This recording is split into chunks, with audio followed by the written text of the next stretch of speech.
ಹಸಿವಿನ ಮುಂದುಗಡೆ ಯಾವುದಿದೆ ಸರ್? ಯಾವುದೂ ಇಲ್ಲ. ಹಾಗಾಗಿ ನಾವೇನು ಮಾಡಬೇಕಾಗಿದೆ, ಸರ್ಕಾರಗಳಿರೋದು ನಿಮಗೋಸ್ಕರ. ಸರ್ಕಾರಗಳ ಕತ್ತಪಟ್ಟಿ ಇಟ್ಕೊಂಡು ನಾವು ಕೇಳಬೇಕಾಗುತ್ತೆ, ಈ ಸಮುದಾಯಗಳನ್ನು ನೋಡಿ, ಈ ಸಮುದಾಯಗಳಿಗೆ ನೀವು ಬೇಸಿಕ್ ಇದನ್ನು ಕೊಡಿ ಅಂತ ಕೆಲಸವನ್ನು ನಾವು ಮಾಡಬೇಕಾಗತ್ತೆ.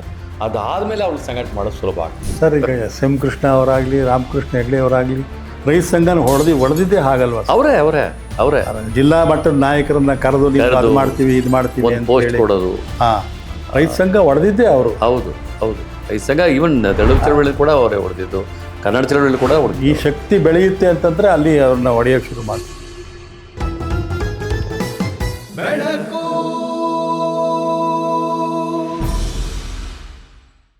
ಸರ್, ಸಾಮಾನ್ಯವಾಗಿ ನಾವು ಕಂಡು ಕೇಳಿ ಅರಿಯದ ಜಾತಿಗಳನ್ನೆಲ್ಲ ನೀವು ಸಂಪರ್ಕ ಮಾಡಿದ್ದೀರಿ ಅಲ್ವಾ? ಹಾಂ ಸರ್.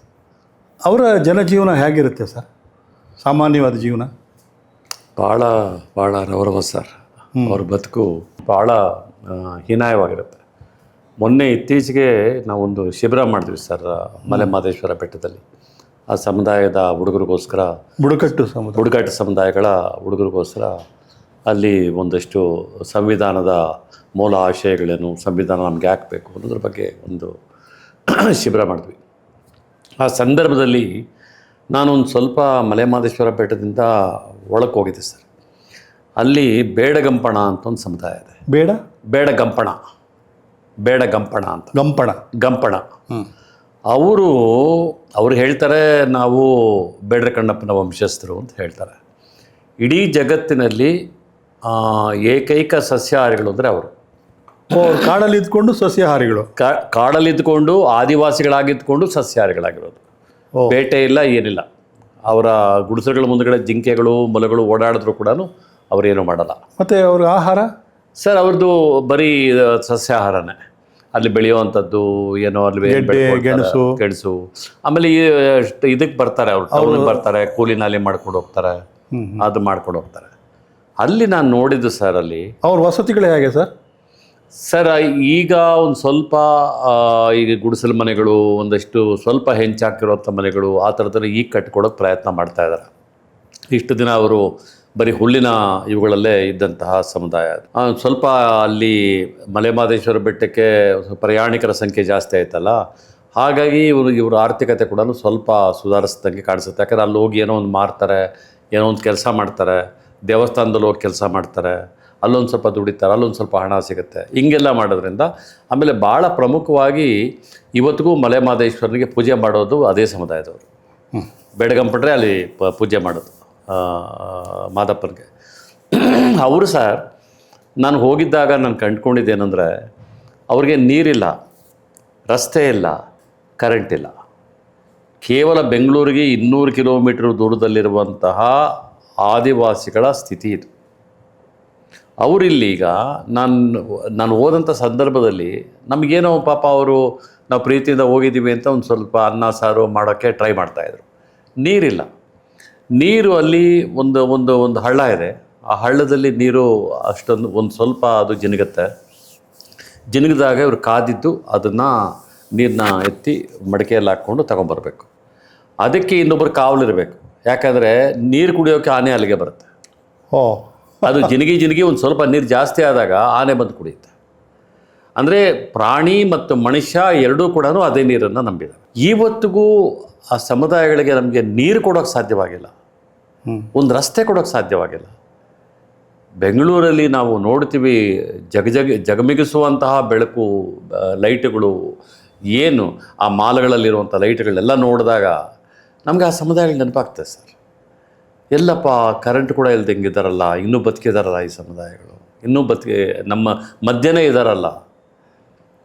ನಾನು ಯಾವಾಗಲೂ ಆ ಸಮುದಾಯಗಳನ್ನ ಕಾರ್ಪೆಟ್ ಕಮ್ಯುನಿಟೀಸ್ ಅಂತ ಕರಿತೀನಿ. ಕಾರ್ಪೆಟ್ ಕಮ್ಯುನಿಟಿ ಅಂದರೆ ಈಗ ಯಾಕೆ ಕರಿತೀನಿ ಅಂದರೆ ಸರ್, ಈಗ ಕಾರ್ಪೆಟ್ ಮೇಲೆ ನಾವೇನೇನು ಇಟ್ಟಿದ್ದೀವೋ ಎಲ್ಲ ಕಾಣಿಸುತ್ತೆ. ಆದರೆ ನೆಲದ ಮೇಲೆ ಏನಿದೆ ಅಂತ ಕೇಳಿದ್ರೆ ನಾವು ಕಾರ್ಪೆಟ್ ಮೇಲೆ ಇಟ್ಟಿರೋದು ಮಾತ್ರ ಹೇಳ್ತೀವಿ ಹೊರತು ಕಾರ್ಪೆಟ್ ಹೆಸರು ಹೇಳಲ್ಲ. ಹಂಗೆ ಅವರು ಕಾರ್ಪೆಟ್ ಕಮ್ಯುನಿಟಿಗಳು, ಆಗ ಅಷ್ಟು ಆ ಮಟ್ಟದಲ್ಲಿರುವಂಥ ಕಮ್ಯುನಿಟಿಗಳು. ಹಾಗಾಗಿ ಇವತ್ತು ಅಂಥ ಸಮುದಾಯಗಳ ಸ್ಥಿತಿಗತಿಗಳು ನೀವು ನೋಡ್ಬೇಕು ಸರ್. ಇನ್ನೂ ಅನೇಕ ಸಮುದಾಯಗಳು ಸ್ಮಶಾನದಲ್ಲಿ ಬದುಕ್ತಾ ಇದ್ದಾವೆ. ಸುಮಾರು ಜನ ಸ್ಮಶಾನದ ಹತ್ರ ಇದರಲ್ಲಿ ಬದುಕ್ತಾ ಇರುವಂಥ ಸಮುದಾಯಗಳಿದ್ದಾವೆ. ಆಮೇಲೆ ಈ ಬಹುತೇಕ ಸಮುದಾಯಗಳು ನಿಮಗೂ ಕಾಣಿಸಿರ್ತಾರೆ ಇದ್ದೀವಿ ಅಂತ. ನನಗೆ ಆಶ್ಚರ್ಯ ಆಗ್ತಾ ಇತ್ತು. ಮೊನ್ನೆ ಒಂದು ಪಣಿಯರ ಬಗ್ಗೆ ನಾನು ಬರೀತಾ ಇದ್ದಂಥ ಸಂದರ್ಭದಲ್ಲಿ ಪಣಿಯರಿಗೆ ಭಿಕ್ಷೆ ಹಕ್ಕನ್ನು ಕೊಟ್ಟಿದ್ದೀವಿ ಅಂತ ಹೇಳ್ತಾರವ್ರು ಯಾರು? ಬಲಿಷ್ಠ ಜಾತಿಗಳು, ವೈದಿಕ ಜಾತಿಗಳು ಭಿಕ್ಷೆ ಹಕ್ಕನ್ನು ಕೊಟ್ಟಿದ್ರೆ ನಿಮಗೆ ಭಿಕ್ಷೆ ಬೇಡೋ ಹಕ್ಕನ್ನು ನಾವು ಕೊಟ್ಟಿದ್ದೀವಿ ಅಂತ. ನಾಚಿಕೆ ಆಗ್ಬೇಕು ಸರ್ ಅದು. ಭಿಕ್ಷೆ ಬೇಡೋ ಹಕ್ಕನ್ನು ಕೊಟ್ಟಿದ್ದೀವಿ ಅಂತ ಹೇಳ್ಕೊಳ್ಳೋದಿದೆಯಲ್ಲ, ಇಟ್ಸ್ ಎ ಶೇಮ್. ಆ ಶೇಮ್ ಕೂಡ ಇಲ್ವಲ್ಲ ಸರ್ ಇವ್ರಿಗೆ. ಹಿಂಗೆ ಹೇಳ್ಬೋದಾ ನಾವು ಅಂತ ಕೂಡ ಅವ್ರಿಗೆ ಅನ್ನಿಸ್ತಲ್ವಲ್ಲ ಸರ್. ಸರ್, ಈ ಬಿಡಿ ಜಾತಿಗಳನ್ನು ಸಂಘಟನೆ ಮಾಡಿ ಇವುಗಳ ಶಕ್ತಿಯನ್ನು ಒಂದು ಕಡೆ ಒಗ್ಗೂಡಿಸಿ ನಾವು ಈ ರಾಜಕಾರಣದಲ್ಲಿ ತೊಡಗಿಸ್ಕೊಳ್ಳೋ ಹಂಗೆ ಮಾಡಬೇಕಾದ್ರೆ ನಾವು ಏನು ಮಾಡ್ಬೋದು ಸರ್? ಈಗಲೂ ಕೂಡ ನಾವು ಮಾಡೋ ಪ್ರಯತ್ನಗಳು ಅದೇ ಆಗಿದೆ. ಈಗ ನಮ್ಮ ಸಂಘಟನೆಯಿಂದ ಅಲೆಮಾರಿ ಬುಡಕಟ್ಟು ಮಹಾಸಭಾ ಅಂತ ಒಂದು ಮಾಡ್ಕೊಂಡಿದ್ದೀವಿ. ಅದ್ರ ಮೂಲಕ ನಾವೇನು ಮಾಡ್ತೀವಿ, ಅದು ಯಾವುದಾದ್ರೂ ಪಕ್ಷ ಆಗಿರ್ಬೋದು, ಅವ್ರನ್ನ ಅಪ್ರೋಚ್ ಮಾಡ್ತೀವಿ. ತಾಲ್ಲೂಕು ಬೋರ್ಡಲ್ಲಿ ನಮ್ಮ ಒಬ್ಬ ಸಮುದಾಯದವನಿಗೆ ಟಿಕೆಟ್ ಕೊಡಿ, ಈ MLC ಮಾಡುವಾಗ ಒಬ್ಬನಿಗೆ, ನಮ್ಮಲ್ಲಿ ಯಾರಾದರೂ ಒಬ್ಬನಿಗೆ ಒಂದು ಅವಕಾಶ ಕೊಡಿ, ಅವನಲ್ಲಿ ಅವ್ರ ಧ್ವನಿ ಇವತ್ತವರೆಗೂ ನೀವು ಕೇಳಿಸೇ ಇಲ್ಲ, ಆ ಧ್ವನಿ ಇವತ್ತಾದರೂ ಕೇಳಿಸ್ಕೊಳ್ಳಿ. ನೂರಾರು ಜಾತಿಗಳ ಧ್ವನಿ ಅದು, ನೂರಾರು ಜಾತಿಗಳು ಸರ್, ಒಂದೆರಡು ಜಾತಿ ಅಲ್ಲ. ಆ ಧ್ವನಿಗಳೇ ಇವತ್ತವರೆಗೂ ಕೂಡ ನಿಮ್ಮ ಅಸೆಂಬ್ಲಿಯಲ್ಲಿ, ನಿಮ್ಮ ಇದರಲ್ಲಿ ಏನೋ ವಿಧಾನ ಪರಿಷತ್ತಲ್ಲ, ನಿಮ್ಮ ಲೋಕಸಭೆಯಲ್ಲಿ ಕೇಳಿಸೇ ಇಲ್ವಲ್ಲ ಸರ್. ಆ ಧ್ವನಿಗಳನ್ನು ಒಂದು ಸಾರಿ ಆದರೂ ಕೇಳಿಸ್ಕೊಳ್ಳಿ ಅಂತ ನಾವು ಕೇಳ್ತಾ ಇದ್ದೀವಿ ಸರ್. ಆದರೆ ಇವ್ರಿಗೆ ಕೇಳಿಸ್ತಾ ಇಲ್ಲ, ಅದು ನಾವು ಕೇಳ್ತಾ ಇರೋರಿಗೆ ಕೇಳಿಸ್ತಾ ಇಲ್ಲ. ಆಮೇಲೆ ನಮ್ಮ ನಾಯಕರಿಗೆ ದೊಡ್ಡ ಸಮಸ್ಯೆ ಆಗೋದು ಏನಂತಂದರೆ, ಆ ಕೇಳಿಸ್ಕೊಳ್ಳೋ ಅಷ್ಟು ತಾಳ್ಮೆ ಕೂಡ ಇಲ್ಲದೆ ಇರೋಂಥದ್ದು. ಒಂದು ತಾಳ್ಮೆ ಬೇಕಾಗುತ್ತಲ್ಲ ಸರ್. ಈಗ ಆ ಸಮುದಾಯಗಳು ಮಾತಾಡಿದಾಗ ಅವ್ರಿಗೆ ಸರಿಯಾಗಿ ಮಾತಾಡೋಕ್ಕೆ ಬರಲ್ಲ, ಪಾಪ ಏನೇನೋ ಹೇಳೋಕೆ ಹೋಗ್ತಾರೆ, ಇನ್ನೇನೋ ಹೇಳ್ತಾರೆ, ಅವ್ರ ಸಮಸ್ಯೆಗಳನ್ನೇ ಅವ್ರು ಕೇಳ್ಕೊಳಕ್ಕೆ ಬರಲ್ಲ. ನಮ್ಮಂಥ ಅವರ ರೆಪ್ರೆಸೆಂಟೇಟಿವ್ಸ್ ಆಗಿ ಹೇಳಲಿಕ್ಕೆ ಪ್ರಯತ್ನ ಪಟ್ಟಾಗಲೂ ಕೂಡ ಕೇಳಿಸ್ಕೊಳ್ಳೋ ಅಷ್ಟು ತಾಳ್ಮೆ ಇರಲ್ಲ ಅನೇಕ ನಾಯಕರಿಗೆ. ಸರ್, ಅದು ಡಿಮ್ಯಾಂಡ್ ಆ್ಯಂಡ್ ಸಪ್ಲೈ. ಎಸ್. ಈಗ ಯಾವುದೋ ಒಂದು ಸಂಘಟನೆ, ಕಾರ್ಪೊರೇಷನ್ ನೌಕರರು ಅಂತ ಇಟ್ಕೊಳ್ಳಿ, ಅವರು ನಾವು ಸ್ಟ್ರೈಕ್ ಮಾಡ್ತೀವಿ ಅಂತಂದರೆ ಲ್ಯಾವೆಟ್ರಿ ಕ್ಲೀನ್ ಮಾಡೋಕ್ಕೆ ಯಾರೂ ಇಲ್ಲ, ಊರೆಲ್ಲ ಗಬ್ಬೆದ್ದೋಗ್ಬಿಡುತ್ತೆ ಅಂಥೇಳಿ ಸರ್ಕಾರ ಇಮ್ಮಿಡಿಯೇಟಾಗಿ ಆ್ಯಕ್ಷನ್ ತಗೊಳುತ್ತೆ. ಸೊ ಯಾರೋ ಬಸ್ಸಿಗೆ ಬೆಂಕಿ ಹಚ್ಚಿದ್ರು, ಕಲ್ಲು ಹೊಡೆದ್ರು ಅಂದರೆ ಆ್ಯಕ್ಷನ್ ತಗೊಳುತ್ತೆ. ಆ ರೀತಿಯಾಗಿ ಸಂಘಟಿತರಾಗಿ, ಈ ತಳವರ್ಗಗಳೆಲ್ಲ ಸಂಘಟಿತರಾಗಿ ಒಂದು ಧ್ವನಿಯಲ್ಲಿ ಕೂಗಿದ್ರೆ ಸರ್ಕಾರಕ್ಕೆ ಕೇಳಿಸುತ್ತೆ. ಖಂಡಿತ. ಈ ಥರ ಸಂಘಟನೆ ಮಾಡಬೇಕಾದ್ರೆ ನಿಮ್ಮಂಥವ್ರು ಏನು ಮಾಡಬೇಕು ಸರ್? ನಾವೀಗ ಮೊದಲು ಆ ಸಮುದಾಯಗಳಲ್ಲಿ ಜಾಗೃತಿನ ಮೂಡಿಸ್ಬೇಕು, ಅರಿವನ್ನು ಮೂಡಿಸ್ಬೇಕು. ಅವ್ರಿಗೆ ಅರಿವೇ ಇಲ್ಲ, ಯಾಕೆ ನಾನು ಸಂಘಟನೆ ಆಗಬೇಕು ಅಂತಲೇ ಗೊತ್ತಿಲ್ಲ ಅವ್ರಿಗೆ ಬೇಸಿಕ್ ಪ್ರಾಬ್ಲಮ್ಮು ಅವ್ರಿಗೆ ಆಹಾರ ಮತ್ತು ಆರೋಗ್ಯ ಇವೆಲ್ಲ ಇರೋದರಿಂದಾಗಿ ಅವ್ರು ಬೇರೆ ಕಡೆ ಕಾನ್ಸಂಟ್ರೇಟ್ ಮಾಡೋಕ್ಕಾಗ್ತಾಯಿಲ್ಲ. ಅದನ್ನು ನಾವು ಸರ್ಕಾರದ ಮೂಲಕನೇ ಅವ್ರನ್ನ ರಿಪೇರಿ ಮಾಡೋಂಥ ಕೆಲಸ ಮಾಡಬೇಕು. ಅವ್ರಿಗೆ ಎಲ್ಲವನ್ನೂ ತಲುಪೋ ಥರ ನಾವು ನೋಡ್ಕೋಬೇಕಾಗತ್ತೆ. ಅವ್ರನ್ನ ಸ್ವಲ್ಪ ನಮ್ಮನ್ನು ಕೇಳಿಸ್ಕೊಳ್ಳೋದು ಯಾವಾಗ ಅಂತಂದರೆ, ಅವ್ರಿಗೆ ಆಹಾರದ ಭದ್ರತೆ ಸಿಕ್ಕಿದಾಗ. ನನಗಿವತ್ತು ನಾಳೆ ಪರವಾಗಿಲ್ಲಪ್ಪ, ನಾಳೆಗೆ ಊಟ ಸಿಗುತ್ತೆ ಅಂತ ಹೇಳಿದಾಗ, ಇವತ್ತಿನ ಊಟ ಇವತ್ತೇ ಸಂಪಾದನೆ ಮಾಡ್ಕೋಬೇಕು, ಇವತ್ತು ರಾತ್ರಿಗೆ ಊಟ ರಾತ್ರಿಗೆ ಸಂಪಾದನೆ ಮಾಡ್ಕೋಬೇಕು ಅಂತ ಹೇಳಿದಾಗ ನಮ್ಮ ಮಾತುಗಳು ಯಾವುದು ಕೇಳಿಸಲ್ಲ. ಹಸಿವಿನ ಮುಂದುಗಡೆ ಯಾವುದಿದೆ ಸರ್? ಯಾವುದೂ ಇಲ್ಲ. ಹಾಗಾಗಿ ನಾವೇನು ಮಾಡಬೇಕಾಗಿದೆ, ಸರ್ಕಾರಗಳಿರೋದು ನಿಮಗೋಸ್ಕರ. ಸರ್ಕಾರಗಳ ಕಥಪಟ್ಟಿ ಇಟ್ಕೊಂಡು ನಾವು ಕೇಳಬೇಕಾಗತ್ತೆ. ಈ ಸಮುದಾಯಗಳನ್ನು ನೋಡಿ, ಈ ಸಮುದಾಯಗಳಿಗೆ ನೀವು ಬೇಸಿಕ್ ಇದನ್ನು ಕೊಡಿ ಅಂತ ಕೆಲಸವನ್ನು ನಾವು ಮಾಡಬೇಕಾಗತ್ತೆ. ಅದಾದಮೇಲೆ ಅವ್ರಿಗೆ ಸಂಘಟನೆ ಮಾಡೋದು ಸುಲಭ ಆಗುತ್ತೆ. ಈಗ ನಮಗೆ ಮೊನ್ನೆ ಒಂದು ಇದು ಮಾಡಿದ್ವಿ ಸರ್. ನಾವು ಇದುವರೆಗೂ ಕೂಡ ದೊಡ್ಡ ಜಾತಿಗಳವರು ದೊಡ್ಡ ಪ್ರಮಾಣದಲ್ಲಿ ಪ್ರತಿಭಾ ಪುರಸ್ಕಾರ ಮಾಡ್ತಾಯಿದ್ರು. ಅವ್ರವ್ರ ಜಾತಿಯಲ್ಲಿ ಯಾರೋ ಮಕ್ಕಳು 80% 90% ತಗೊಂಡ್ರೆ ಆ ಜಾತಿ ಮಕ್ಕಳಿಗೆ ಅವರು ದೊಡ್ಡ ಪುರಸ್ಕಾರ ಮಾಡಿ 10,000 20,000 ಕೊಟ್ಟು ಅವ್ರನ್ನ ಕಳಿಸ್ತಾಯಿದ್ರು. ಇದು ನಾನು ನೋಡ್ತಾನೆ ಇದ್ದೆ. ಆದರೆ ಈ ಸಮುದಾಯಗಳ ಮಕ್ಕಳಿಗೆ ಯಾರು ಮಾಡ್ತಾರೆ? ಅವರಲ್ಲೂ ಓದೋರು ಇದ್ದಾರಲ್ಲ, ಎಲ್ಲೋ ಕಷ್ಟ ಬಿದ್ದು ಓದೋರಾದರೂ ಇದ್ದಾರಲ್ಲ. ಎಷ್ಟೋ ಜನ ಪೇರೆಂಟ್ಸ್ ಸರ್ ಹಾಸ್ಟ್ಲಿಗೆ ಸೇರಿಸ್ಬಿಟ್ಟು ಅವರು ದೇಶಾಂತರ ಹೋಗ್ಬಿಡ್ತಾರೆ, ಅಲೆಮಾರಿ ಜೀವನ ಕೊಟ್ಟೋಗ್ತಾರೆ. 3 ತಿಂಗಳು 6 ತಿಂಗಳಿಗೋ ಬಂದು ಮಗುನ ನೋಡ್ತಾರೆ, ಮತ್ತೆ ಹೋಗ್ತಾರೆ. ಅಂಥವರು ಇವಾಗ ಸ್ಟಾರ್ಟ್ ಆಗಿದೆ, ಸ್ವಲ್ಪ ಪ್ರಮಾಣದಲ್ಲಿ ಸ್ಟಾರ್ಟ್ ಆಗಿದೆ. ಅಂಥವ್ರ ಮಕ್ಕಳು ಓದಿರೋದನ್ನು ನಾವು ಗುರುತಿಸ್ಬೇಕಲ್ವ. ಅವ್ರಿಗೊಂದು ನಾವು ಪ್ರತಿಭಾ ಪುರಸ್ಕಾರ ಮಾಡಿದ್ವಿ. ಎಷ್ಟು ಸಂತೋಷ ಆಯಿತು ಅಂತಂದರೆ, ಅನೇಕ ಜನ ಮಕ್ಕಳು ಮತ್ತು ಪೇರೆಂಟ್ಸು ಫಸ್ಟ್ ಟೈಮ್ ಬೆಂಗಳೂರಿಗೆ ಬಂದಿದ್ದಾರೆ ಸರ್. ಇವತ್ತಿಗೂ ನಾವು ಸುಮಾರು 10-20 ವರ್ಷಗಳಿಂದ ಕೆಲಸಗಳು ಮಾಡ್ತಾಯಿದ್ದೀವಿ. ಇದರಲ್ಲಿ ಬಿಜಾಪುರದಲ್ಲಿ ಕರಕರಮುಂಡಿ ಅಂತ ಒಂದು ಸಮುದಾಯ ಇದೆ. ಆ ಕರಕರಮುಂಡಿ ಸಮುದಾಯದವ್ರನ್ನ ನಾನು ಬೆಂಗಳೂರಿಗೆ ಮೀಟಿಂಗ್ ಕರೆದ್ರೆ ಇವತ್ತರೆಗೂ ಬರಲ್ಲ. ಯಾಕೆ ಅಂತ ಕೇಳಿದ್ರೆ, ಬೆಂಗಳೂರಿಗೆ ಬಂದರೆ ಕಳೆದೋಗ್ತೀವಂತೆ ನಾವು ಮತ್ತೆ ಸಿಗಲ್ವಂತೆ. ಅವ್ರ ತಲೆಯಲ್ಲಿ ತುಂಬೋಗ್ಬಿಟ್ಟಿದೆ, ಬೆಂಗಳೂರಿಗೆ ಬರೋಕೆ ಹೆದರ್ತಾರೆ. ಆ ಥರದ ಅನೇಕ ಸಮುದಾಯಗಳಿದ್ದಾವೆ ಸರ್. ಮೂಲಭೂತ ಅವಶ್ಯಕತೆಗಳನ್ನು ಸ್ವಾತಂತ್ರ್ಯ ಬಂದಾಗಲಿಂದ ನಾವು ಕೊಡೋಕ್ಕೆ ಸಾಧ್ಯ ಆಗಿಲ್ಲ. ಕೋಟ್ಯಾಂತರ ಜನಕ್ಕೆ ಅನ್ನ, ಬಟ್ಟೆ, ನೀರು, ನೆರಳು, ವಿದ್ಯೆ, ಆರೋಗ್ಯ ಕೊಡೋಕ್ಕಾಗಿಲ್ಲ. ಹೀಗಿರುವಾಗ ದೇವಸ್ಥಾನಗಳನ್ನ ಕಟ್ಟೋಕ್ಕೆ, ಮಸೀದಿಗಳನ್ನ ಕಟ್ಟೋಕ್ಕೆ, ಚರ್ಚ್ಗಳನ್ನ ಕಟ್ಟೋಕ್ಕೆ ಸಾವಿರಾರು ಕೋಟಿಗಳನ್ನ ಖರ್ಚು ಮಾಡ್ತಾರಲ್ಲ, ಅಷ್ಟೇ ಹಣ ಖರ್ಚು ಮಾಡಿದ್ರೆ ಹಳ್ಳಿಗಳಲ್ಲಿ ಕುಡಿಯೋ ನೀರು ಕೊಡ್ಬೋದಲ್ಲ ಸರ್? ಖಂಡಿತ ಖಂಡಿತ ಕೊಡು. ಅವ್ರಿಗೆ ಚಾವಣಿ ಇರುವಂಥ ಮನೆ ಕಟ್ಕೊಡ್ಬೋದು, ಮಳೆಗಾಲದಲ್ಲಿ ಸೋರದೆ ಇರುವಂಥ ಮನೆ ಕಟ್ಕೊಡ್ಬೋದಲ್ಲ ಸರ್? ಆಮೇಲೆ ಸರ್ಕಾರಿ ಶಾಲೆಗಳನ್ನು ಉತ್ತಮ ಮಟ್ಟ ಮಾಡ್ಬೋದಲ್ಲ ಸರ್? ಇದನ್ನು ಮಾಡೋಕ್ಕೆ ಯಾಕೆ ರಾಜಕೀಯ ಇಚ್ಛಾಶಕ್ತಿ ಇಲ್ಲ? ಮತ್ತು ಆ ರಾಜಕೀಯ ಇಚ್ಛಾಶಕ್ತಿ ಅವರಲ್ಲಿ ಮೂಡೋ ಥರ ಮಾಡೋಕ್ಕೆ ನಮ್ಮ ಕೈಯಲ್ಲಿ ಯಾಕೆ ಸಾಧ್ಯ ಆಗ್ತಾ ಇಲ್ಲ ಸರ್? ಈಗ ನೀವು ರೈತ ಚಳವಳಿಯ ಹಿನ್ನೆಲೆಯಿಂದ ಬಂದಿರೋರು, ನಿಮಗೆ ಅದನ್ನು ನೀವು ನೋಡಿದಿರಿ. ನಂಜುಂಡಸ್ವಾಮಿ ಅಂತ ಅವರು ಮಾಡಿದಂತಹ ಚಳವಳಿ ಯಾವ ರೀತಿಯಲ್ಲಿತ್ತು ಅಂತ. ತಹಸೀಲ್ದಾರ್ಗಳು ರೈತರ ಮನೆ ಬಾಗಿಲಿಗೆ ಹೋಗುವಂಥ ಸ್ಥಿತಿನ ಕ್ರಿಯೇಟ್ ಮಾಡಿದ್ರು. ಯಾಕಂದರೆ ಸಂಘಟನೆ ಗಟ್ಟಿಯಾಗಿದ್ದಿದ್ರು. ಸಂಘಟನೆ ಗಟ್ಟಿಯಾಗೂ ಇತ್ತು, ಆಮೇಲೆ ನಿಮ್ಮ ಸಿದ್ಧಾಂತ ಕೂಡ ಗಟ್ಟಿಯಾಗಿತ್ತು. ಅದರಿಂದಾಗೆ ಅದು ಸಾಧ್ಯ ಆಯಿತು. ಆ ಥರದ ಒಂದು ಹೋರಾಟದ ಮೂಲಕ ನಾವು ಅದನ್ನು ಮಾಡಬೇಕಾಗತ್ತೆ. ಇಲ್ಲ, ಕಾಂಶಿರಾಮ್ ಅವರು ಹೇಳ್ದಂಗೆ ನಾವು ರಾಜಕೀಯ ಹೋರಾಟವನ್ನು ತಗೊಂಡು ಅದನ್ನು ನಾವು ತಳ ಸಮುದಾಯಗಳಿಗೆ, ತಳವರ್ಗಗಳಿಗೆ ಆ ರಾಜಕೀಯ ಪ್ರಜ್ಞೆಯನ್ನು ಮೂಡಿಸಿ ಅವರಿಂದಲೇ ನಾವು ಇದನ್ನು ಪಡ್ಕೊಳ್ಳುವಂತಹ ಅಧಿಕಾರವನ್ನು ಪಡ್ಕೊಳ್ಳುವಂಥ ಕೆಲಸವನ್ನು ಮಾಡುವಂಥ ಕೆಲಸನೂ ಆಗಬೇಕಾಗತ್ತೆ. ಅದಕ್ಕೆ ಭಾಳ ಜನ ಪ್ರಜ್ಞಾವಂತರು, ಭಾಳ ಜನ ಇದ್ರ ಬಗ್ಗೆ ಕಮಿಟ್ಮೆಂಟ್ ಇರುವಂಥವರು, ಸ್ವಾರ್ಥರಹಿತರಾಗಿ ಬರುವಂತಹ ಅವರು ಇಲ್ಲಿ ಬೇಕಾಗತ್ತೆ ಸರ್. ಅದಾದರೆ ಮಾತ್ರ ಸಾಧ್ಯ ಆಗುತ್ತೆ. ಇನ್ನೇನು ಬೇರೆ ಯಾವುದು ಮ್ಯಾಜಿಕ್ ಇಲ್ಲ ಸರ್ ಮಾಡೋಕ್ಕೆ, ಇನ್ನೇನು ಹೊಳೆಯಲ್ಲ ಮಾಡೋಕ್ಕೆ. ಇದು ಎರಡೇ ಮೆಥಡಾಲಜಿಗಳಿರುವಂಥದ್ದು. ಒಂದು, ನಂಜುಂಡಸ್ವಾಮಿಯವ್ರು ಕಟ್ಟಿದಂಗೆ ಬಲಿಷ್ಠ ಸಂಘಟನೆ ಕಟ್ಟಬೇಕು, ಇಲ್ಲ ಕಾಂಶಿರಾಮರು ಕಟ್ಟಿದಂಗೆ ಒಂದು ಬಲಿಷ್ಠ ಪೊಲಿಟಿಕಲ್ ಇದನ್ನು ಕಾನ್ಷಿಯಸ್ನೆಸ್ನ ಬೆಳೆಸಬೇಕು, ಆ ಪ್ರಜ್ಞೆನ. ಅದರಿಂದಾಗಿ ಸಾಧ್ಯ. 2029ಕ್ಕೆ ಬಿ ಜೆ ಪಿಗೆ ಏನಾದರೂ 2/3 ಮೆಜಾರಿಟಿ ಬಂದರೆ ಅವರು ಸಂವಿಧಾನ ಬದಲಾವಣೆ ಮಾಡಿಬಿಡ್ತಾರೆ. ಮತ್ತು ಈ ಮನುಸ್ಮೃತಿ, ವರ್ಣಾಶ್ರಮ ಧರ್ಮ ಇವೆಲ್ಲ ಬಂದ್ಬಿಡ್ತವೆ. ನಮ್ಮ ಸ್ವಾತಂತ್ರ್ಯವನ್ನೇ ನಾವು ಕಳ್ಕೊಂಡ್ಬಿಡ್ತೀವಿ ಅನ್ನೋ ಜಾಗೃತಿ ಈ ತಳವರ್ಗಗಳಲ್ಲಿ ಮೂಡಿಸುವಂಥ ಕೆಲಸ ಆಗಬೇಕಾಗಿದೆ.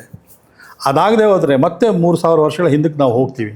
100ಕ್ಕೆ 100 ಆ ದಿನಗಳು ಕಾದಿದೆ. ಆದರೂ ಜನಕ್ಕೆ ಅರ್ಥ ಆಗ್ತಾ ಇಲ್ಲ. ಬಟ್ ಅದನ್ನು ನಾವು ಅರ್ಥ ಮಾಡಿಸೋದು ಹೇಗೆ? ಅವ್ರಿಗೆ ನಾವು ಸಂವಿಧಾನ ತಗೊಂಡು ಹೋಗ್ಬೇಕು ಸರ್. ಈಗ ಕಾರ್ಯಕರ್ತರನ್ನ ಒಂದು ಸಂಘಟನೆ, ಕಾರ್ಯಕರ್ತರಿಗೆ ಬಸ್ ಚಾರ್ಜ್ಗೆ, ಊಟಕ್ಕೆ ನಾವು ಹಣ ಕೊಡೋಕ್ಕೆ ಸಾಧ್ಯ ಆದ್ರೇ ಸಂಘಟನೆ ಮಾಡೋಕ್ಕೆ ಸಾಧ್ಯ. ಅದು ಕೊಡೋಕ್ಕೂ ಸಾಧ್ಯ ಆಗ್ತಾ ಇಲ್ಲ. ಮೊನ್ನೆ ಯಾರೋ ದಲಿತ ನಾಯಕರು ಹೇಳ್ತಾ ಇದ್ರು, ಎಲ್ಲ ಕಾರ್ಯಕರ್ತರೇ ಇಲ್ಲ, ಬರೀ ಎಲ್ಲ ನಾಯಕರೇ ಇದ್ದಾರೆ, ಅವರೆಲ್ಲ ರಾಜಕೀಯ ಪಕ್ಷಗಳ ಹಿಂಬಾಲಕರಾಗಿದ್ದಾರೆ ಅಂತ. ನಿಜ. ಅದು ಎಷ್ಟು ಸತ್ಯನೋ ಎಷ್ಟು ಸುಳ್ಳೋ ನನಗೆ ಗೊತ್ತಿಲ್ಲ. ನಿಜ. ಆದರೆ ಹಾಗಂತ ನಿರಾಸೆ ಪಡಬೇಕಾಗಿಲ್ಲ ಸರ್. ಸೊ ನಾವು ಸಂಪನ್ಮೂಲಗಳನ್ನ ರೂಢಿಸ್ಕೊಂಡು, ಅವ್ರು ಕಾರ್ ಕೊಡದೆ ಹೋದರೆ ಪರವಾಗಿಲ್ಲ, ಬಸ್ಸಲ್ಲಾದರೂ ಹೋಗಿ ಅಂತೇಳಿ ಬಸ್ ಚಾರ್ಜ್ ಕೊಟ್ಟು 1-2 ಇಡ್ಲಿ ತಿನ್ನೋಕ್ಕಾದ್ರೂ ದುಡ್ಡು ಕೊಟ್ಟು ನಾವು ಕಾರ್ಯಕರ್ತರನ್ನ ಕನಿಷ್ಠ ಅಷ್ಟು ಕೊಟ್ಟು ಕಾರ್ಯಕರ್ತರನ್ನ ಕೆಲಸ ಮಾಡೋಕ್ಕೆ ಹಚ್ಚಬೇಕು. ಸಾಧ್ಯ ಆಗುತ್ತೆ ಸರ್, ಅಲ್ವಾ ಸರ್? ಜಾಗೃತಿ ಸಾಧ್ಯ ಸರ್. ಆ ದಾರಿಯಿಂದ ಹುಡುಕಬೇಕಾಗುತ್ತೆ. ಅದನ್ನು ಅಂಬೇಡ್ಕರ್ ಅವರ ಅನೇಕ ಬರಹಗಳಲ್ಲಿ ನಾನು ಕಂಡುಕೊಂಡಿದ್ದೇನೆ ಸರ್.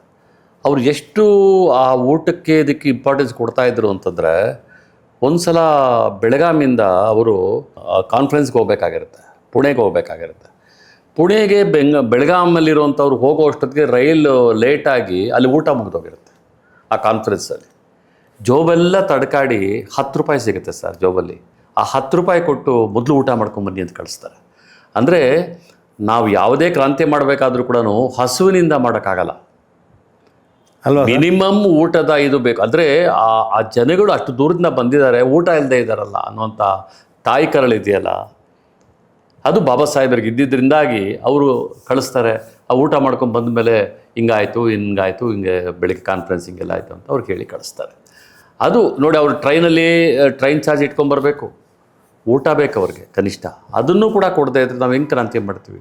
ಅದಕ್ಕೆ ಆ ಕಾಂಶಿರಾಮ್ ಅವರು ಹೇಳುವಂಥ ಮೆಥಡ್ ಯಾವಾಗಲೂ ನನಗೆ ಭಾಳ ಇಷ್ಟ ಆಗ್ತಾ ಇರುತ್ತೆ ಸರ್. ಅವರು 3 ಟೀಗಳನ್ನು ಕೇಳ್ತಾರೆ. 3 ಟೀಗಳು. ಒಂದು, ಟೈಮು. ನೀವು ಹೋರಾಟ ಮಾಡಲಿಕ್ಕೆ ಟೈಮ್ ಕೊಡೋರು ಬೇಕು. ಅವ್ರು 24 ಗಂಟೆ ಓಡಾಡೋಕ್ಕೆ ಶುರು ಇರಬೇಕು, ಅವ್ರಿಗೆ ಏನು ಬೇಕಾದರೂ ಮಾಡೋಕ್ಕೆ ಟೈಮ್ ಕೊಡಬೇಕು. ಇನ್ನೊಂದು, ಟ್ಯಾಲೆಂಟ್. ಭಾಳ ಜನ ಬುದ್ಧಿವಂತರು ಇರ್ತಾರೆ, ಆ ಹೋರಾಟಕ್ಕೆ ಏನು ಟ್ಯಾಲೆಂಟ್ ಕೊಡಬೇಕು, ಸಂವಿಧಾನನ ಹೆಂಗೆ ಕೊಡಬೇಕು, ಸಂವಿಧಾನ ಹೆಂಗೆ ರೂಪಿಸ್ಬೇಕು, ಹೋರಾಟವನ್ನು ಹೆಂಗೆ ರೂಪಿಸ್ಬೇಕು ಅಂತ ಟ್ಯಾಲೆಂಟ್ ಕೊಡೋದು. 3, ಟ್ರೆಷರ್, ಹಣ ಕೊಡುವಂಥವ್ರು ಬೇಕು. ಈ 3 ಸೇರಿದ್ರೆ ಮಾತ್ರ ಒಂದು ಸಂಘಟನೆ, ಒಂದು ಹೋರಾಟ ಯಶಸ್ವಿ ಆಗುತ್ತೆ. ಅದು ಭಾಳ ನನಗೆ ಕಾಂಶಿರಾಮ್ ಅವ್ರನ್ನ ನೆನೆಸ್ಕೊಂಡಾಗೆಲ್ಲ ಅದೇ ನನಗೆ ನೆನಪಾಗುವಂಥದ್ದು 3 Tಗಳು. ಸರ್, ಈಗ ನಾವು ಮಠಮಾನ್ಯಗಳು ನೋಡ್ತೀವಿ, ಅಲ್ಲಿ ಸ್ವಾಮೀಜಿಗಳು ನೋಡ್ತೀವಿ, ಮತ್ತು ರಾಜಕೀಯ ಮಿನಿಸ್ಟ್ರಿಗಳು ನೋಡ್ತೀವಿ, ಅನುಯಾಯಿಗಳು ನೋಡ್ತೀವಿ. ಅವ್ರಿಗೆ ಯಾರಿಗೂ ಹಸಿವಿನ ಬಾಧೆ ಇಲ್ಲ ಸರ್. ಇಲ್ಲವೇ ಇಲ್ಲ. ಚೆನ್ನಾಗಿ 3 Tಗಳಿದಾವೆ ಸರ್ ಅಲ್ಲಿ. ಬೈಕೆ ತುಂಬಿಕೊಂಡಿರ್ತಾರೆ. ಆದರೆ ಸಾಮಾನ್ಯ ಕಾರ್ಯಕರ್ತರಿಗೆ ಅನ್ನ ಬಟ್ಟೆಗೆ ಪ್ರಶ್ನೆ ನಿಜ. ಸೊ ಅವ್ರನ್ನ ಹಾಗೆ ಇಡಬೇಕು ಅಂತ ಡೆಲಿಬರೇಟಾಗಿ ಪ್ರಯತ್ನ ಪಡ್ತಾ ಇದ್ದಾರಾ ಅಂತ. ಹೌದು.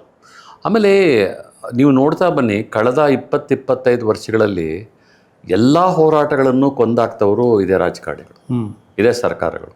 ಅವ್ರಿಗೆ ಯಾವುದೋ ಒಂದು ಸಣ್ಣ ಪುಟ್ಟ ಆಮಿಷ ಕೊಡೋದು, ಯಾವುದೋ ಒಂದು ಸರ್ಕಾರದಲ್ಲೊಂದು ಪೋಸ್ಟ್ ಕೊಡ್ತೀವಿ ಅಂತ ಹೇಳ್ಬಿಟ್ಟು ಆಮಿಷ ಕೊಟ್ಟು ಅವನನ್ನು ಪೂರ್ತಿಯಾಗಿ ಮುಗಿಸ್ಬಿಡುವಂಥದ್ದು. ಇದು ರಾಮಕೃಷ್ಣ ಹೆಗಡೆಯಿಂದ ಹಿಡಿದು ಸಿದ್ದರಾಮಯ್ಯನವ್ರಿಗೂ ನಡ್ಕೊಂಬಂತು ಸರ್. ಅದು ಸತತವಾಗಿ ನಡ್ಕೊಂಬಂದಿದೆ ಸರ್ ಅದು. ಹಾಗಾಗಿ ಎಲ್ಲ ಹೋರಾಟಗಳು ಕೂಡ ಇವತ್ತು ನಿಷ್ಕ್ರಿಯ ಆಗಿದ್ದಾವೆ. ಯಾವ ಹೋರಾಟನೂ ಇವತ್ತಿಲ್ಲ ಇವತ್ತು. ಸೊ ಇವಾಗ ಒಂದು ಕ್ರಾಂತಿನೇ ಆಗಬೇಕಾಗಿದೆ ಖಂಡಿತ. 2029ಕ್ಕೆ ನಾವು ಸ್ವಾತಂತ್ರ್ಯವನ್ನು ಕಳ್ಕೊಂಡ್ಬಿಡ್ತೀವಿ ಅನ್ನೋ ಅರಿವು ಮೂಡಿದ್ರೆ ಕ್ರಾಂತಿ ಆಗಲೇಬೇಕು. ಖಂಡಿತ ಆಗತ್ತೆ. ಈಗ ನಮ್ಮ ಪಕ್ಕದ ದೇಶಗಳಲ್ಲೆಲ್ಲ ಆಗ್ತಾ ಇದೆಯಲ್ಲ ಸರ್. ಈಗ ನಾವು ಎಷ್ಟು ದೇಶಗಳನ್ನು ನೋಡಿದ್ವಿ, ಬಾಂಗ್ಲಾದೇಶ ನೋಡಿದ್ವಿ, ಆಮೇಲೆ ಪಾಕಿಸ್ತಾನ ನೋಡಿದ್ವಿ. ಆ ದೇಶಗಳಲ್ಲೂ ಕೂಡ, ಸಣ್ಣ ದೇಶಗಳಲ್ಲೂ ಕೂಡ ಒಂದು ಇದು ಶುರುವಾಗ್ತಾ ಇದೆಯಲ್ಲ ಸರ್. ಈಗ ಜನರೇ ಎದ್ದೇಳ್ತಾ ಇದ್ದಾರೆ. ಮೊನ್ನೆ ಈಗ ಕಾಕ್ರೋಚ್ ಪಾರ್ಟಿ ಅಂತ ಶುರುವಾಗೋದಲ್ಲ ಸರ್, ಅದು ಕರೆಕ್ಟಾದ ಅದಕ್ಕೊಂದು ಡೈರೆಕ್ಷನ್ಸ್ ಕೊಟ್ಟು ಆಗಿದ್ದಿದ್ರೆ ಒಂದು ದೊಡ್ಡ ಹೋರಾಟ ಆಗ್ತಾಯಿತ್ತು. CA-NRC ಹೋರಾಟ ಆಯ್ತಲ್ಲ ಸರ್.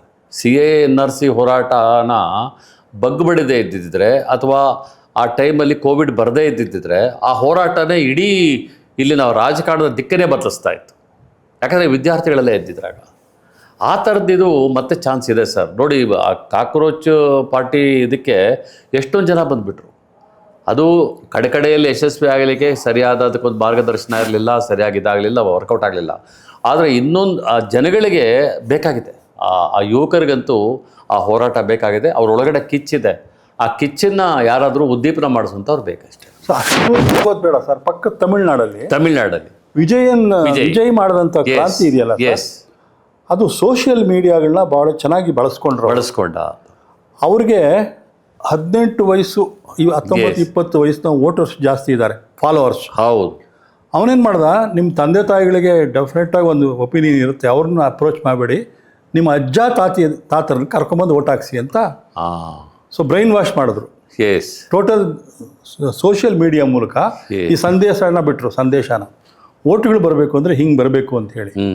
ಅದರಿಂದಾನೇ ಅವ್ರು ಸಕ್ಸಸ್ ಆಗಿದ್ದು. ಹೌದು. ಆ ಹುಡುಗರು ಓಟ್ ಹಾಕಿದ್ದಲ್ಲದೆ, 18-20 ವರ್ಷದ ಹುಡುಗರು ಓಟ್ ಹಾಕಿದ್ದಲ್ಲದೆ, ಅವರ ಅಜ್ಜಿ ಮತ್ತು ಮಹಿಳೆಯರು ಹಾಕ್ಸಿದ್ರು. ಸೊ ಅಲ್ಲಿ ಸಿನಿಮಾ ಮ್ಯಾಜಿಕ್ ಕೆಲಸ ಮಾಡ್ತದೆ. ಆ ಥರ ರಾಜ್ಯದಲ್ಲೂ ಬದಲಾವಣೆ ಆಗುತ್ತೆ. ಹೌದು. ನಮ್ಮ ರಾಜ್ಯದಲ್ಲಿ ಆ ಥರ ಬದಲಾವಣೆ ತರುವಂಥ ವ್ಯಕ್ತಿಗಳು ಯಾರಿದ್ದಾರೆ ಸರ್? ಅದೇ ಸಮಸ್ಯೆ ಇರುತ್ತೆ ಸರ್. ಈಗ ನಮಗೂ ಕೂಡ ಇವಾಗ ಆತ ಒಂದೇ ದಿವಸ ಏನು ಇದಾಗ್ಬಿಡಲಿಲ್ಲ. ಆತ ಏನು ಮಾಡ್ದ, ಸ್ಲೋ ಆಗಿ ತನ್ನ ಅಭಿಮಾನಿ ಸಂಘಗಳನ್ನು ಇದು ಸೋಷಿಯಲ್ ಆಕ್ಟಿವಿಟೀಸ್ ಕಡೆಗೆ ಸಿನಿಮಾಗಳ ಮೂಲಕ ಸಂದೇಶ ಮಾಡ್ಕೊಂಡೇ ಬರ್ತಾ ಇದ್ದ, ಅವನ್ನ ಕಟ್ಕೊಂಡೇ ಬರ್ತಾ ಇದ್ದ. ಅದರಿಂದಾಗಿ ಸಕ್ಸಸ್ ಆಯಿತು. ಇದ್ದಕ್ಕಿದ್ದಂಗೆ ಉದ್ಭವ ಆಗಿದ್ದು NTRದು ಒಂದೇ. ತೆಲುಗುದೇಶಮು, ಯಾಕಂದರೆ NTRಗೆ ಇದಿತ್ತು, ಅಲ್ಲಿನ ಪರಿಸ್ಥಿತಿನೂ ಹಂಗಿತ್ತು. ಯಾಕಂದರೆ ಅಲ್ಲಿ ಸತತವಾಗಿ ಚೀಫ್ ಮಿನಿಸ್ಟರ್ಗಳನ್ನ ಬದಲಾವಣೆ ಮಾಡುವಂಥ ಕೆಲಸ ಆಗ್ತಾಯಿತ್ತು. ಅವರು ತೆಲುಗರ ಸ್ವಾಭಿಮಾನಕ್ಕೆ ಧಕ್ಕೆ ಆಗ್ತಾಯಿತ್ತು. ಆ ತೆಲುಗರ ಸ್ವಾಭಿಮಾನ ಇಟ್ಕೊಂಡು ಈತ ರಾಜಕಾರಣ ಮಾಡಲಿಕ್ಕೆ ಶುರುವಾಯಿತು. ಅದು ಸಾಧ್ಯ ಆಯಿತು.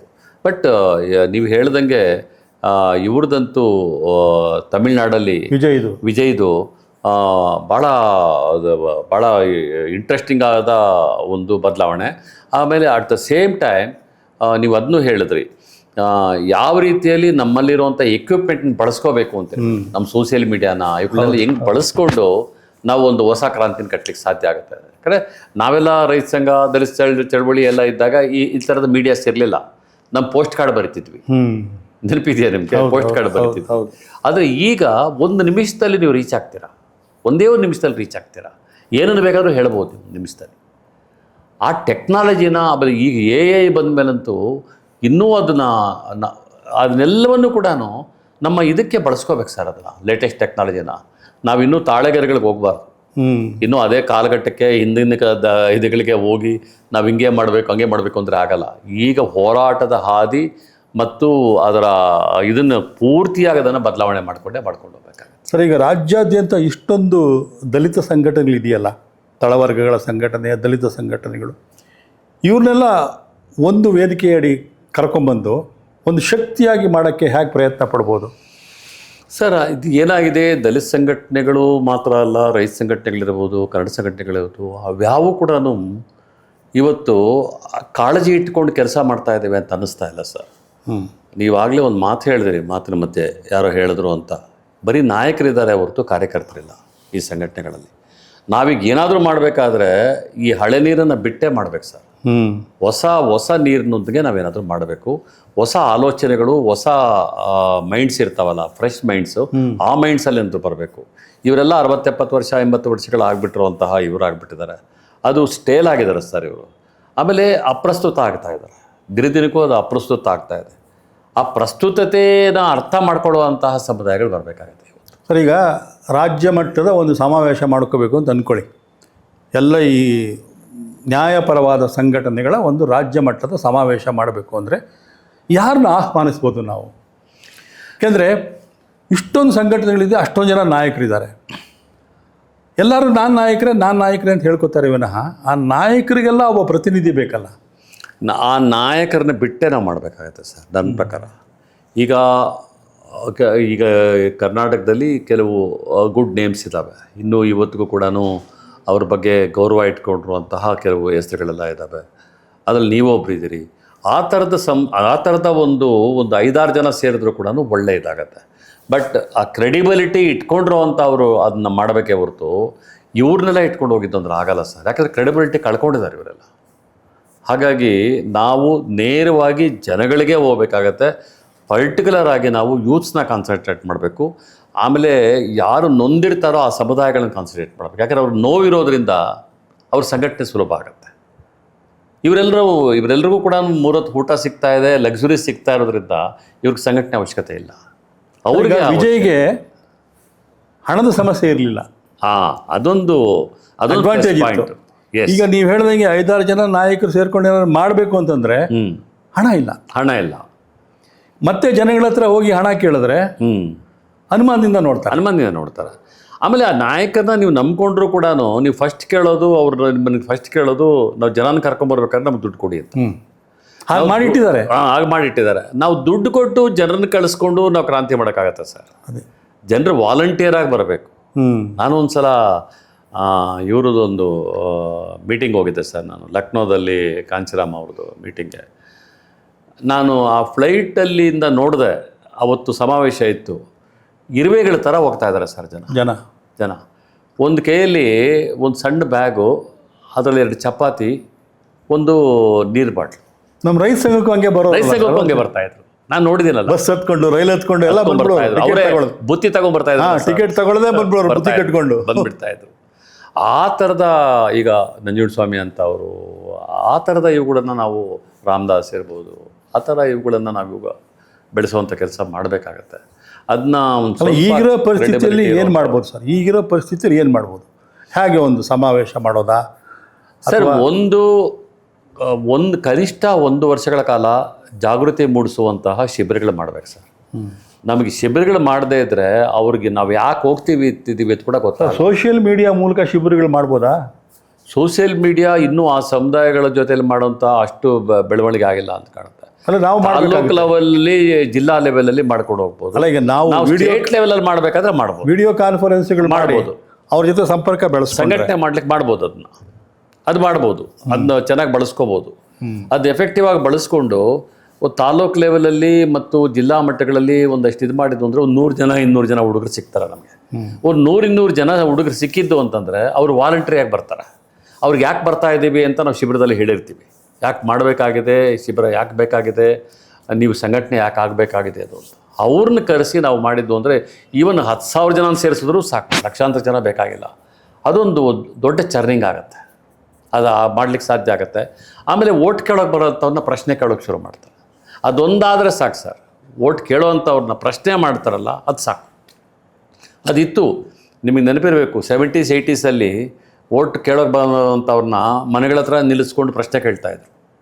ಅವಾಗ ರೈತ ಸಂಘ ಎಲ್ಲ ಆ ಕಾನ್ಷಿಯಸ್ನೆಸ್ನ ಡೆವಲಪ್ ಮಾಡಿಬಿಟ್ಟಿತ್ತು. ಆಮೇಲೆ ಏನಾಯಿತು, ದುಡ್ಡು ತಗೊಳಕ್ಕೆ ಶುರು ಮಾಡಿದ್ರು. ದುಡ್ಡು ತಗೊಳಕ್ಕೆ ಶುರುವಾಗಿದ್ದ ತಕ್ಷಣ ಪ್ರಶ್ನೆ ಕೇಳುವಂತಹ ಹಕ್ಕನ್ನು ಕಳ್ಕೊಟ್ರು ಅವರು. ಅದು ಆಗಿತ್ತು ಸರ್. ಈಗ ಎಸ್.ಎಂ. ಕೃಷ್ಣ ಅವರಾಗಲಿ, ರಾಮಕೃಷ್ಣ ಹೆಗಡೆ ಅವರಾಗಲಿ ರೈತ ಸಂಘನ ಹೊಡೆದಿದ್ದೇ ಹಾಗಲ್ವಾ? ಅವರೇ ಜಿಲ್ಲಾ ಮಟ್ಟದ ನಾಯಕರನ್ನ ಕರೆದು ನೀವು ಅದು ಮಾಡ್ತೀವಿ ಇದು ಮಾಡ್ತೀವಿ ಅಂತ ಪೋಸ್ಟ್ ಕೊಡೋದು. ಹಾಂ, ರೈತ ಸಂಘ ಹೊಡೆದಿದ್ದೇ ಅವರು. ಹೌದು. ರೈತ ಸಂಘ ಈವನ್ ದಲಿತ ಚಳವಳಿ ಕೂಡ ಅವರೇ ಹೊಡೆದಿದ್ದು, ಕನ್ನಡ ಚಳವಳಿ ಕೂಡ ಹೊಡೆದಿದ್ದು. ಈ ಶಕ್ತಿ ಬೆಳೆಯುತ್ತೆ ಅಂತಂದ್ರೆ ಅಲ್ಲಿ ಅವ್ರನ್ನ ಹೊಡೆಯೋಕ್ಕೆ ಶುರು ಮಾಡಿ ಅವ್ರಿಗೇನು ಒಂದು ಇದು ಕೊಟ್ಟರೆ, ಅದು ನಮ್ಮ ಮುಂದ್ಗಡೆ ಅಂತ 70s 80s ನಡೆದಂಥ ಬೆಸ್ಟ್ ಎಕ್ಸಾಂಪಲ್ ಅಂತಂದರೆ ದಲಿತ್ ಪ್ಯಾಂಥರ್ಸ್ ಸರ್.